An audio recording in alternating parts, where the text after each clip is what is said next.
সন্তানকে লালন পালন করে সত্যিকারের প্রকৃত মানুষ রূপে এই সমাজে গড়ে তোলা, সেটা কিন্তু একেবারে কম কঠিন কাজ নয়।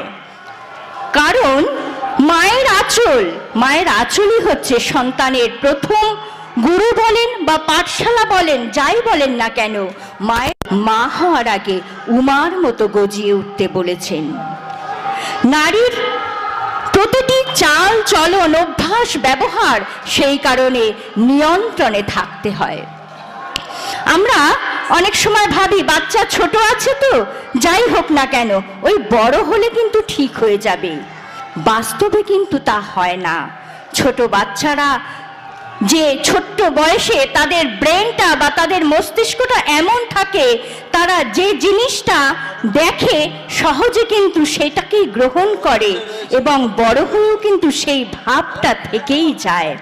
তাই জন্য ঠাকুর বলছেন, আধকতার সময় হতেই যা শেখাবি সেটাই হবে মোক্ষম ছেলে, হিসাবে চল নয় পস্তাবি। তাই ওই ছোট থেকে শিখাতে হয়।